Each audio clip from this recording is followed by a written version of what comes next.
Some major help is coming today to Bastrop County in the form of that's the DC-10. The Texas A&M Forest Service called it in, and this is video from when it came back to help in 2011. It can drop close to 12,000 gallons of fire retardant at a time in a path of 3/4 of a mile long and 500 feet wide. This is massive help. A plane normally helps this fights wildfires that comes from the West Coast, and so it's on its way now to Bastrop County. The help from above hopefully going to help firefighters on the ground today. Yeah, the Hidden Pines fire, it has grown overnight, almost 4,400 acres and only 25% contained. Our Alicia Inns is live in Bastrop County this morning with the latest. Hey, good morning, Kate and Sally. We are actually at the new command post right now that moved from Busher State Park. We're here at Keller Road and Highway 71. A lot more space as they make way for more emergency crews. All the crews coming in to fight this fire and help them knock the flames down. Now, unfortunately, in this, we have learned that more than 30 structures have now been lost in this fire. Officials do believe many of those are homes, and that includes places along Long Trail, Old Antioch Road, as well as Rolling Pines and other streets. Some bad news for people living in that area, and the worst part is that this fire is still threatening more than 400 others as it moves west. Now, while the Bastrop County judge said it had been a good day for firefighting, at least yesterday, things could get really tough again today with weather conditions, the winds that we've been hearing David talk about as well. You know, it's hard for a lot of people out here not to compare this fire to the fire of 2011, where that fire destroyed at least 1,500 homes, left 2 people dead in that. But Bastrop County's Emergency Management Coordinator, Mike Fisher, he did have some strong words for families in the area about what's happening right now. But I'm not pleased overall. I heard somebody say, well, this fire's not as bad as the 2011 fire. Well, I don't want to hear anybody say that. For me, it's bad, and for you, it's bad, and it's just as bad as any fire you're ever going to be on, or I will ever be on. Officials say crews are trying to save every home possible. Obviously, that is pretty tough right now, given the conditions that they are facing. Very tough terrain as well that they're fighting this fire.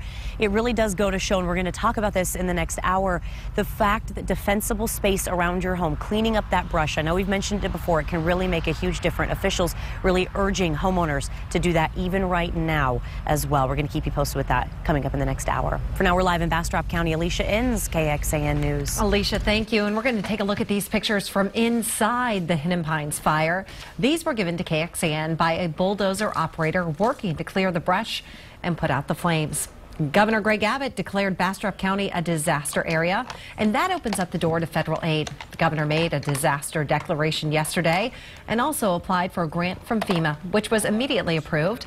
And he says the Texas Army National Guard added 4 helicopters to the firefight. Smithville firefighters are working a 12-hour shift. They're doing that on the front lines, and they plan to be back on the front line today. Our guys are stressed.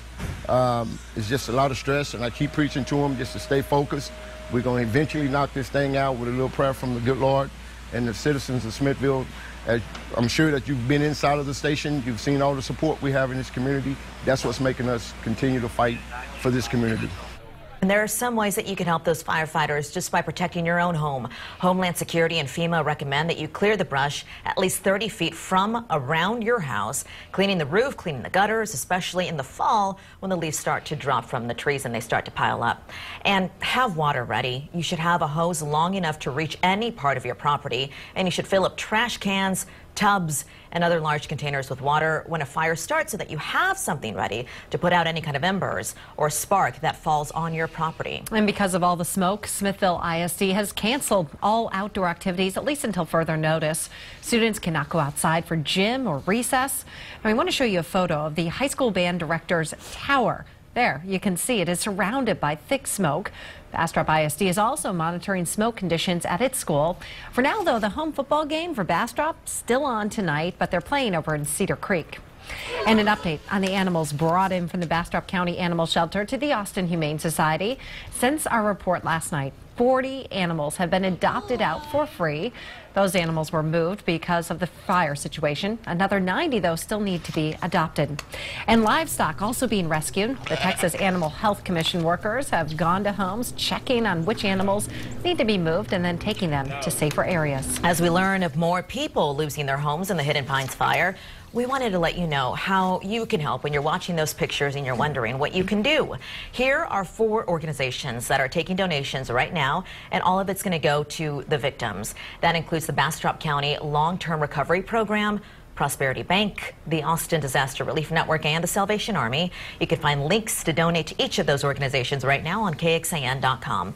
We're talking about hundreds of people forced from their homes because of the wildfires out there. Immediate needs for evacuees do include food, water, and shelter. But long term, some of these people are going to need a rebuild. They're going to need entirely new homes. That's where the Bastrop Long-Term Recovery Team is going to step in.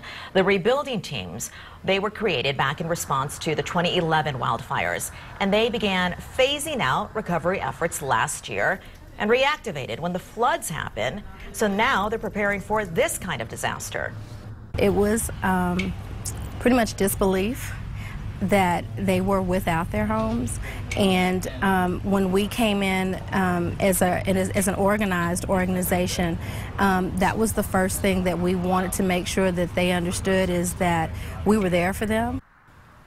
The Bastrop Long-Term Recovery Team is accepting financial help and volunteer resources for the recovery and the rebuilding process. To learn how you can donate, go to our story on this website, KXAN.com.